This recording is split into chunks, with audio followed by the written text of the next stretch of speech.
এক শওকত আলী ত্রয়ী উপন্যাসের একটি উপন্যাস নয় কোনটি? পিঙ্গল আকাশ। ২ রাজবন্দির রোজনামচা গ্রন্থের রচয়িতা কে? শহীদুল্লাহ কায়সার। ৩ নিচের কোনটি শামসুর রহমানের উপন্যাস? এলো সে অবহেলায়।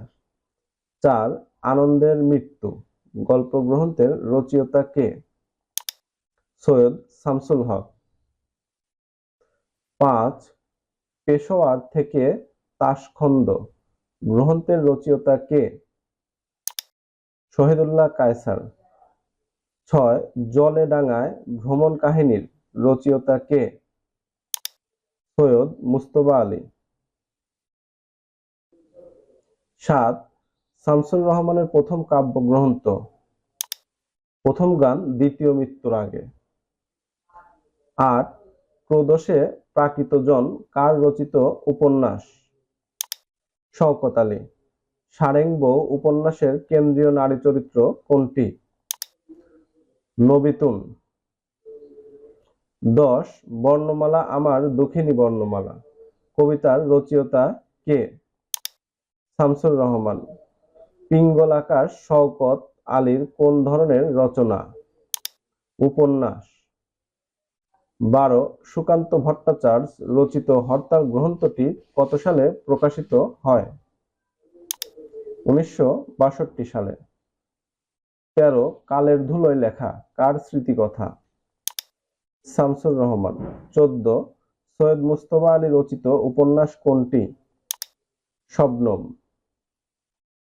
১৫ শামসুর রহমান কত সালে জন্মগ্রহণ করেন?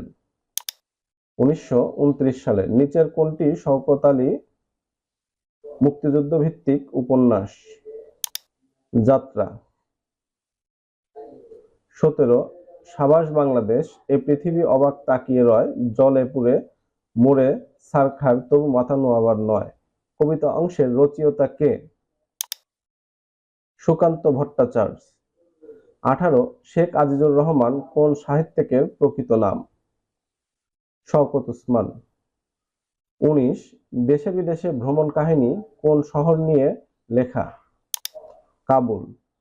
শওকত ওসমান রচিত জাহান্নাম হইতে বিদায় একটি মুক্তিযুদ্ধ ভিত্তিক উপন্যাস। ২১ নামহীন গোত্রহীন গ্রন্থ কে রচনা করেছেন? হাসান আজিজুল হক। ২২ সংসপ্তক উপন্যাসে ফুটে উঠেছে অসাম্প্রদায়িক জীবনবোধ আমার পরিচয় কবিতাটির কার রচনা? সৈয়দ শামসুল হক। ২৪ কাজী নজরুল ইসলাম রচিত রুবায়াত ই ওমর খৈয়াম গ্রন্থের ভূমিকা লিখেন কে? সৈয়দ মুজতবা আলী। ২৫ নিচের কোনটি সঠিক? পূর্ণ স্বাধীনতা চূর্ণ স্বাধীনতা নাটক। ২৬ হাসান আজিজুল হক রচিত উপন্যাস নয় কোনটি?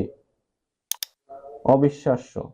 ২৭ এক নুরুল দিন যদি চলে যায় হাজার নুরুল দিন আসিবে বাংলায় বিখ্যাত পঙ্গক্তিটির রচয়িতা কে? সৈয়দ শামসুল হক। কৃতদাসের হাসি উপন্যাসে তাড়াতাড়ি কিসের প্রতীক? বাঙালি জনতার।